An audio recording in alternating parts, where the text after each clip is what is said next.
happen to hear the word lifestyle, what comes up in your mind? When we say lifestyle, it refers to the person, the way we lives, or a group of people lives.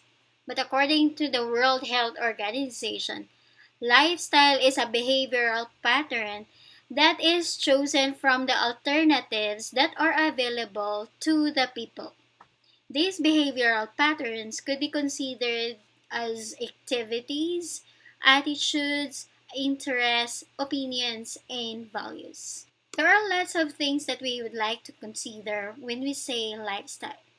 It may have the things that you do, exercises, jogging, weightlifting, yoga, doing some the things you love such as photography, or your attitude while you are eating while using your cell phone, or talking while you are eating, or having a nutritious diet, and even working at the same time having fun. So these are the things that we consider when we talk about lifestyle. Now I need you to get a pen and a paper, and I'd like you to pause and reflect to this. Give at least 3 activities or interests that you love to engage in or that you usually do.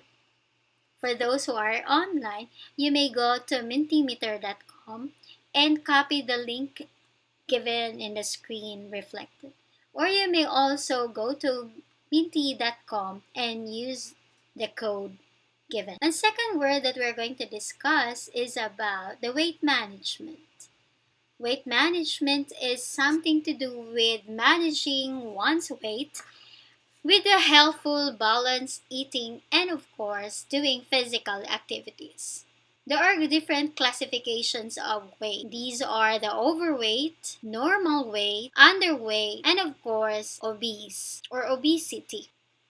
The overweight. Overweight when someone's weight excess of the average individual height. When you say overweight, you are somewhat 10% bigger to the desired height and weight.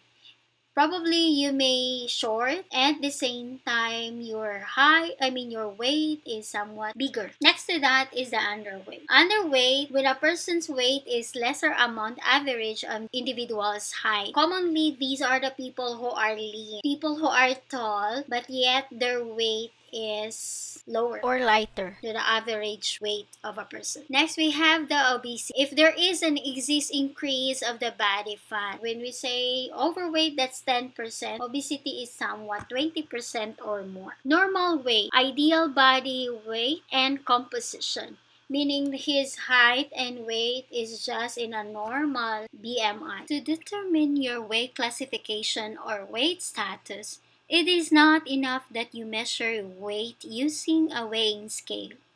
The weight status of a person can be determined using the body mass index as a tool. It measures the fatness and thinness of the body. And how we're going to know whether our body weight, we belong to a normal, underweight, overweight, or obesity? By simply getting your height and weight. BMI also defines a person's weight in kilos divided by the square of his or her height in meters squared. The following chart shows the classification of weight in relation to the BMI. Less than 18.5, that means to say you are underweight. If you got 18.5 to 24.9, that means you are in the normal or healthy weight. If you got 25 to 29.9, that means you are overweight. And if it is 30 or higher, then you are obese. Take note, these are the things that indicators if you are prone to have a disease or prone to have a chronic diseases. Another way of having this weight management, aside from height and weight, we have to measure also our waist and hips. So this is what we call waist circumference. This is a good way of determining the visceral. The visceral fats usually located in our stomach or belly. The more visceral fats stored in our body, the bigger chance or higher chance of having those risk factors. And these risk factors such as the cardiovascular and the diabetes. How to get the waist circumference. In order to know your waist circumference, you need to measure your hips and waist in either inches or centimeter. There is a high risk level if you got 100 centimeter for men and 90 centimeter for women. Higher risk factor again to get some diseases.